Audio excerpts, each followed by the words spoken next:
तो स्वागत है आप सबका आज की ऑनलाइन क्लास में।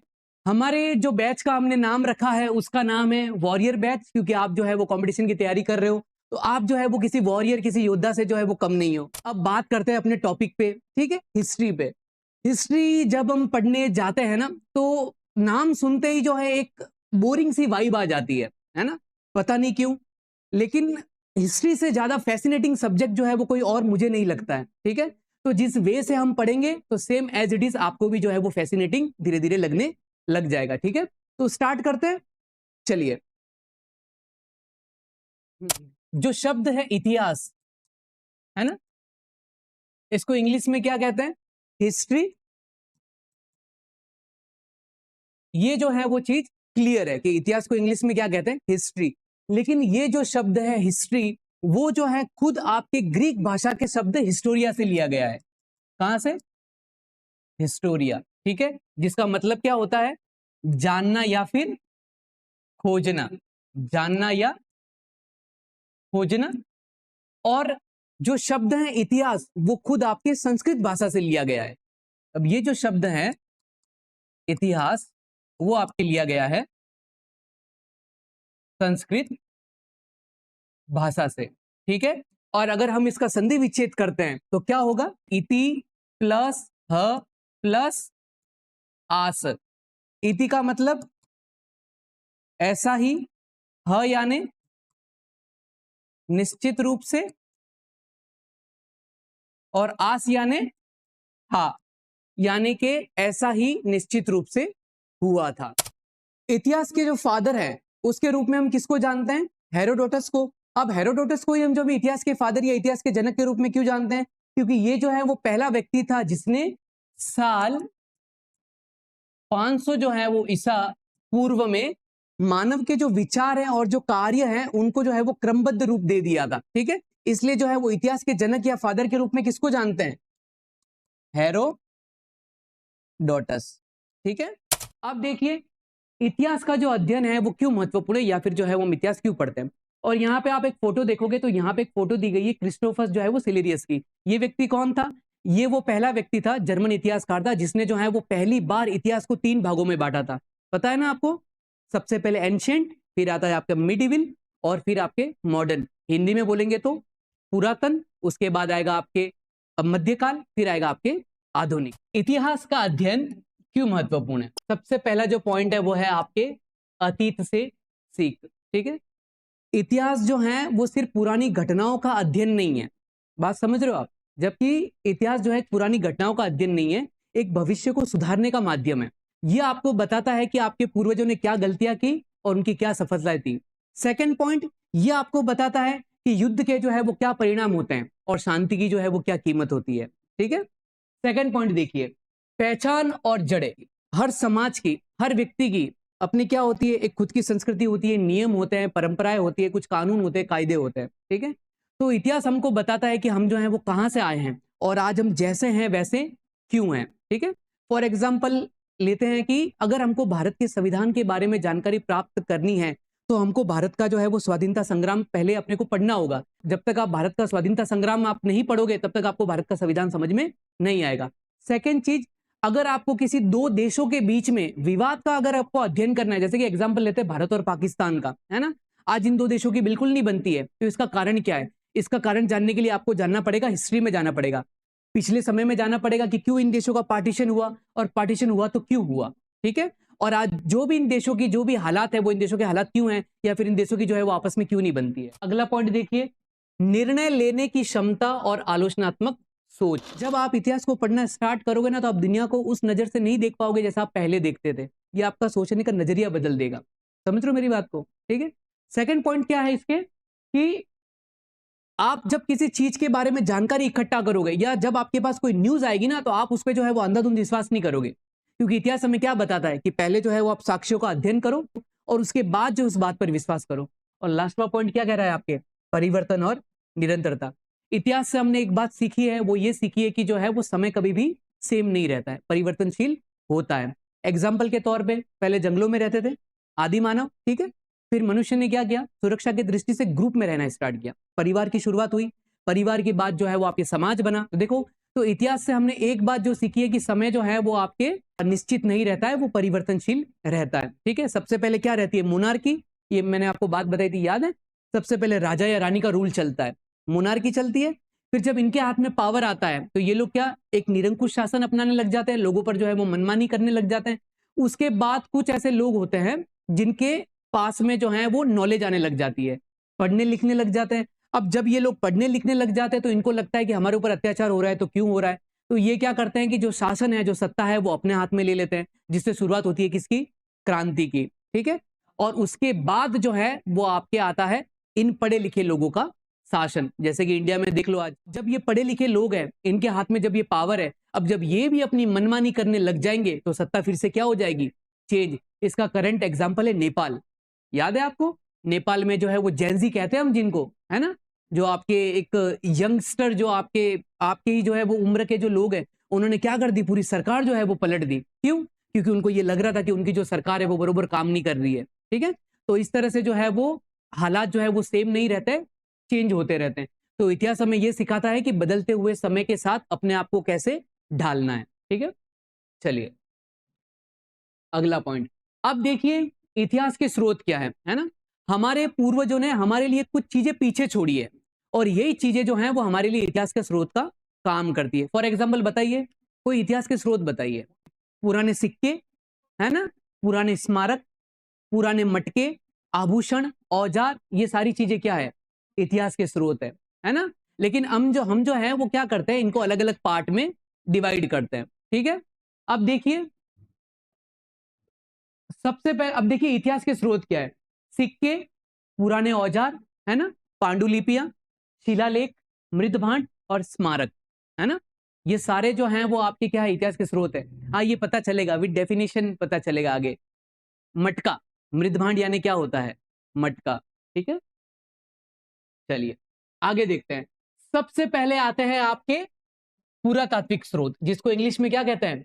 Archaeological sources. अभी आर्कियोलॉजिकल सोर्सेस क्या होते हैं, है ना? इतिहासकार होते हैं या फिर जो आर्कियोलॉजिस्ट होते हैं, ये क्या करते हैं? इतिहास की जानकारी प्राप्त करने के लिए कुछ साधनों का सहारा लेते हैं, और यही साधन क्या है? आपके पुरातात्विक स्रोत। ठीक है, बात आई समझ में? अब ये जो पुरातात्विक स्रोत है, ये हमको कैसे मिलते हैं? खुदाई से मिलते हैं, है ना? सेकंड है अन्वेषण। अन्वेषण क्या होता है? अन्वेषण क्या होता है? एक्सप्लोरेशन, है ना, लिख देता हूं मैं। अन्वेषण का मतलब आपके क्या होता है? एक्सप्लोरेशन। ठीक है, तीसरा है आपके पुरातात्विक सर्वेक्षण। जब आपके पुरातात्विक सर्वेक्षण होता है तब ये सारी चीजें जो है वो निकल के आती है, इनको अपन क्या कहते हैं? पुरातात्विक स्रोत। अब पुरातात्विक स्रोत के रूप में सबसे पहला आपके क्या है? अभिलेख, जिसको इंग्लिश में क्या कहते हैं? इंस्क्रिप्शन।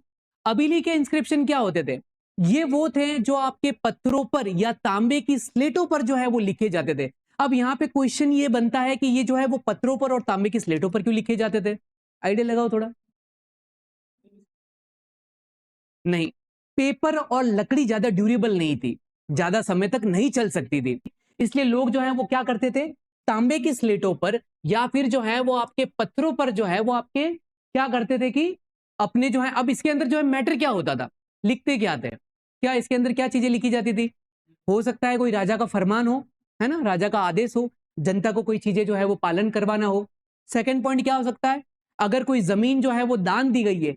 एक बात याद रखना, मेजरली जो है आपके ये जो ताम्र पत्र है, इनका यूज जो है वो जमीन जो अनुदान दी गई थी उसी के लिए यूज किया जाता था। ठीक है, तीसरी चीज क्या है?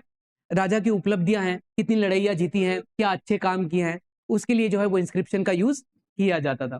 ठीक है, अब पहला इंस्क्रिप्शन देखो आप, ये जो फोटो में दिख रहे हैं आपके, ये है मौर्य काल के तीसरे सबसे फेमस राजा। बताइए कौन? यस, सम्राट अशोक। ठीक है, जब कलिंग का युद्ध हुआ तो कलिंग के युद्ध में इन्होंने इतनी बर्बरता देखी कि इनका हृदय क्या हो गया? परिवर्तन हो गया। अब उन्होंने जो है फिर कौन से धर्म को अपनाया?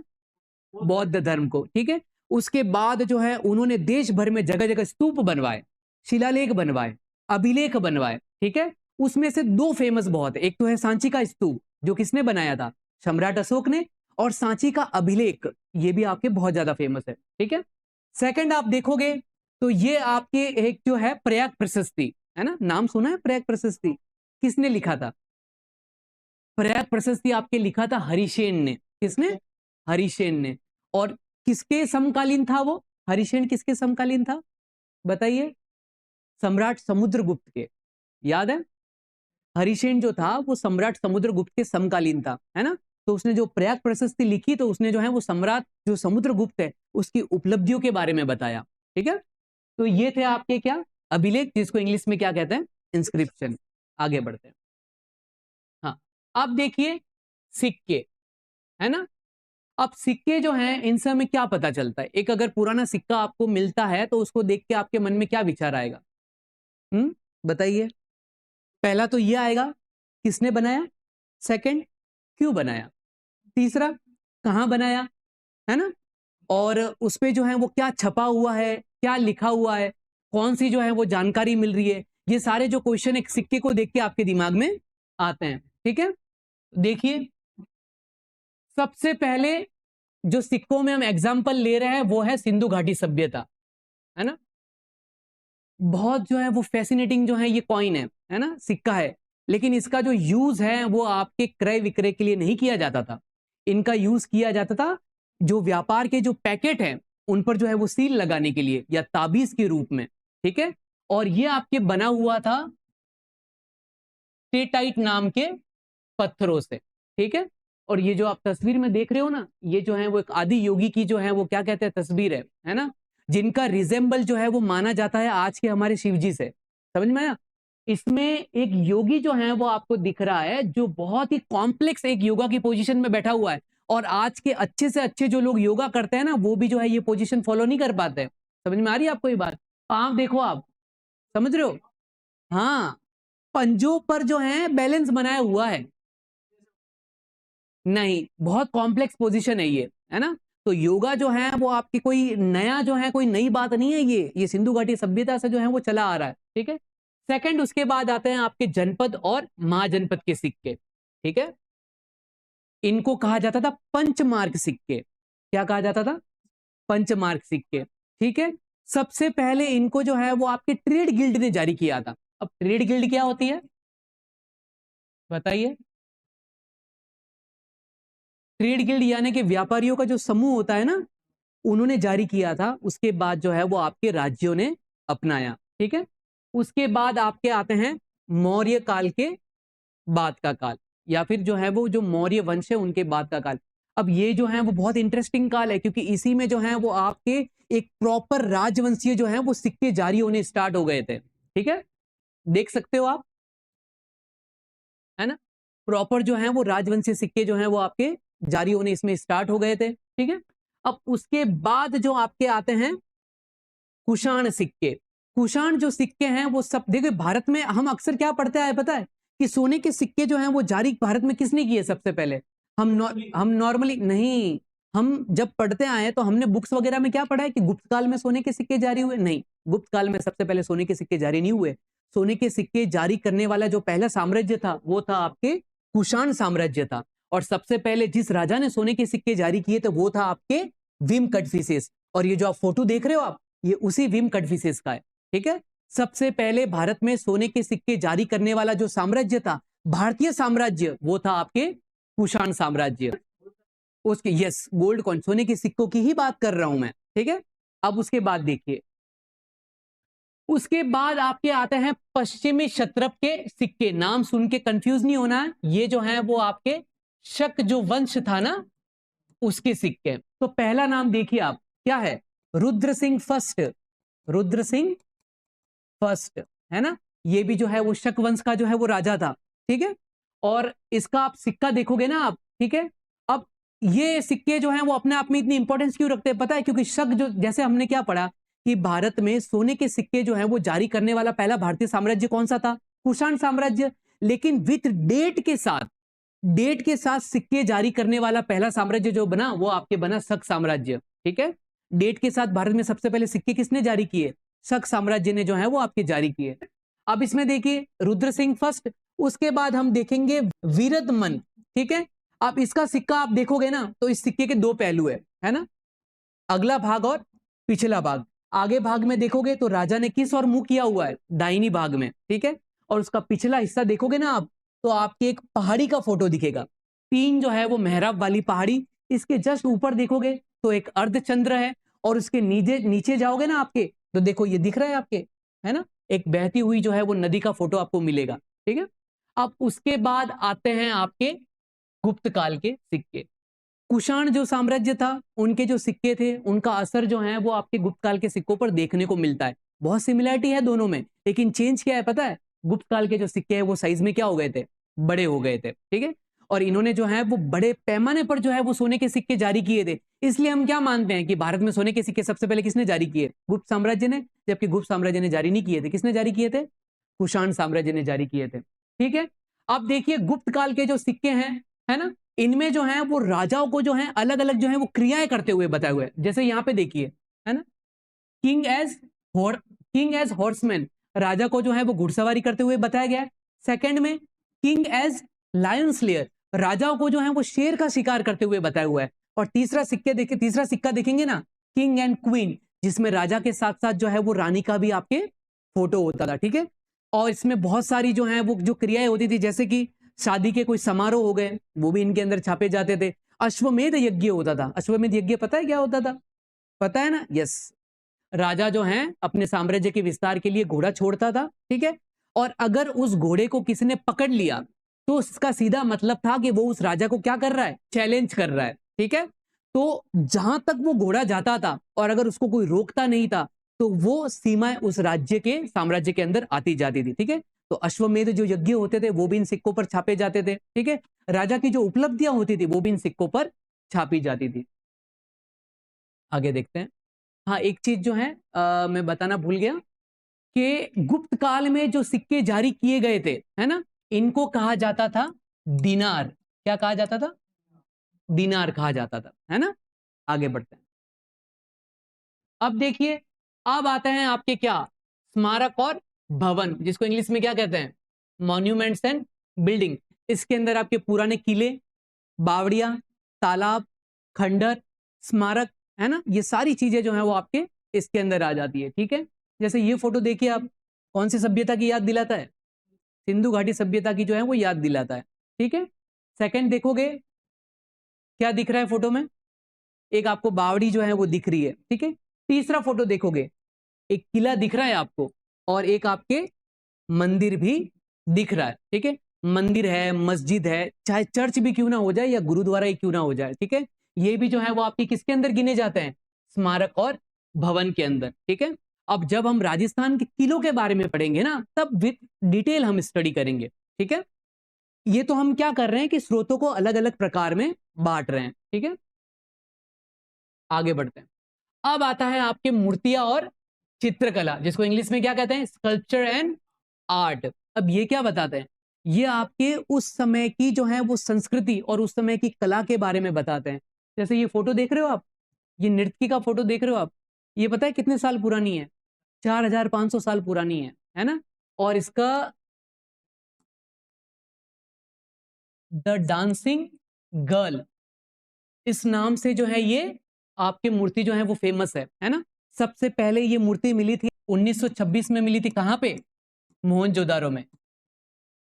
मोहनजोदारो की जब खुदाई हो रही थी, द डांसिंग गर्ल की जो है वो आपकी मूर्ति मिली थी। और ये कौन से मेटल से बनी हुई थी, ब्रॉन्ज से। ब्रॉन्ज समझते हो, यस, ब्रॉन्ज यानी क्या होता है, कांस्य। अब आप एक चीज देखो कि ब्रॉन्ज जो है एक सिंगल मेटल नहीं है, 2 धातुओं को मिक्स करके बनाया जाता है।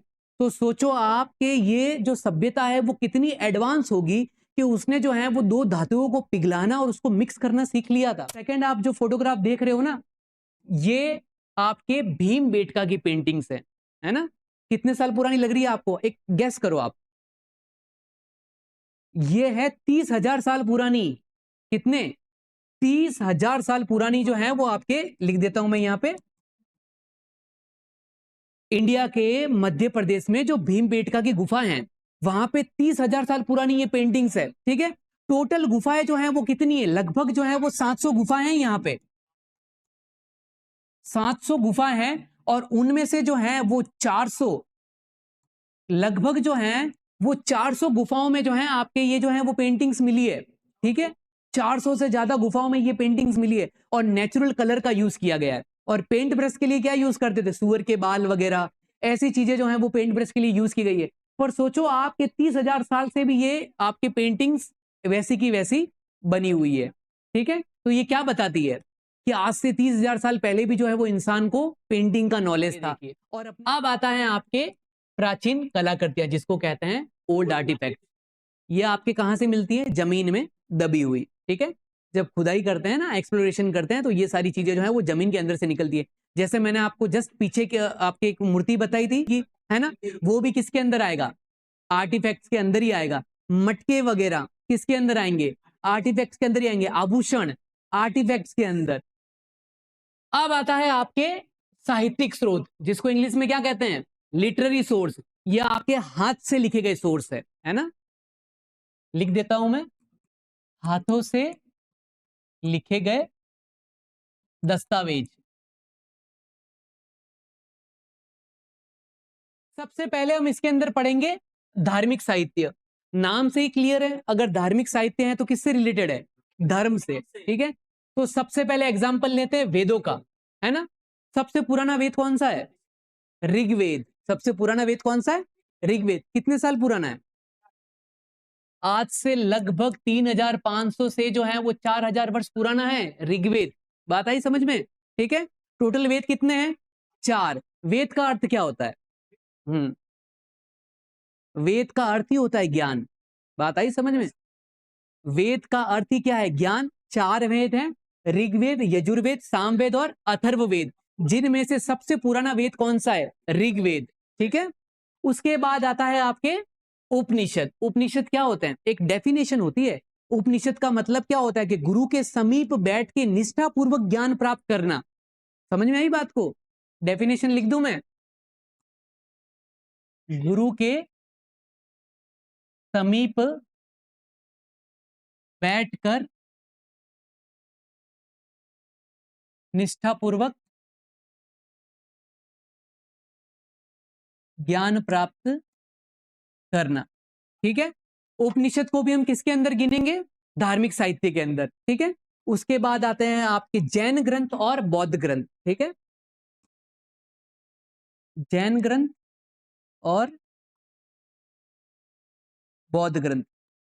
अब जैन ग्रंथ में किसकी जानकारी मिलती है, जो जैन तीर्थकर हुए हैं।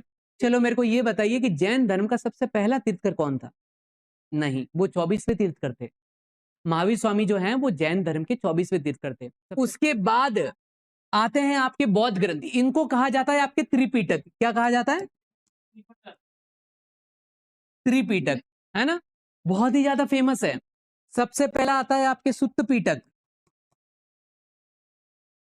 फिर आता है आपके विनय पीटक, फिर आता है आपके अभिधम्म पीटक। अभिधम्म,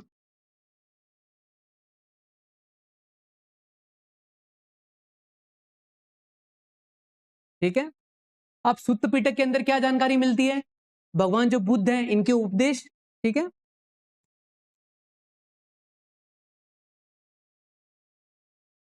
भगवान बुद्ध के उपदेशों की जानकारी मिलती है। ठीक है, विनय पिटक के अंदर क्या जानकारी मिलती है, भिक्षुओं के जो नियम है वो आपके इसके अंदर शामिल है।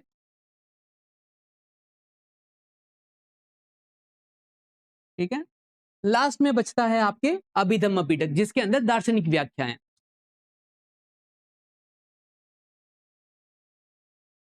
दार्शनिक व्याख्याएं।